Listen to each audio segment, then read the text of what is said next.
Therefore, certain rights in respect of religious minorities were given. They were fundamental rights, and most of them are justifiable rights. Here we stopped so far as the religious rights were concerned.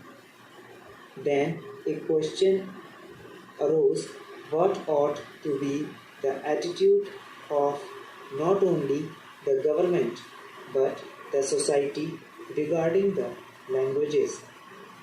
It was true that there were certain interests of the regional languages. Now, these languages required to be developed, but they were not meant for dividing one man from the other. So, in 1956, when the states were formed to a certain extent on the basis of language, what was done was not to have a state with 100% people belonging to the regional language, because there were bound to be people belonging to different languages. That was the reason why this question was considered at great length, and the States Reorganization Commission also went into the question of linguistic minorities. It was bound to arise here and there because they were likely to feel that their rights and safeguards given to them might or might not be properly implemented. So, this question was considered first by the States Reorganization Commission, and they dealt with the question whether we should have a permanent minorities commission. They went into the very carefully and shrewdly.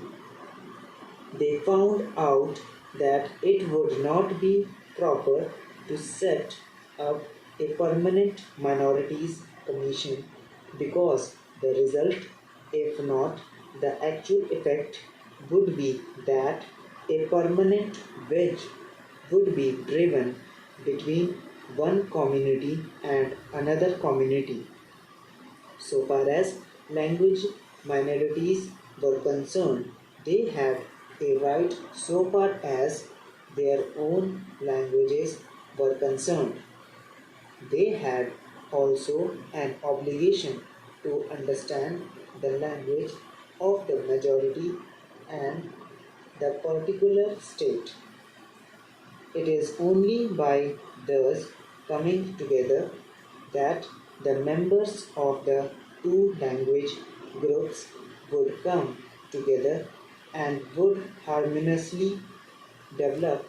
But it was found at the time when the State Reorganization Commission had to consider this, that some machinery should be devised for safeguarding the rights of linguistic minorities only, and after full consideration, what was conceded was that only in respect of linguistic minorities certain rights should be extended and certain rights should be safeguarded, and an officer should be appointed by the President for making a report on the question whether these rights of the linguistic minorities are or are not properly safeguarded.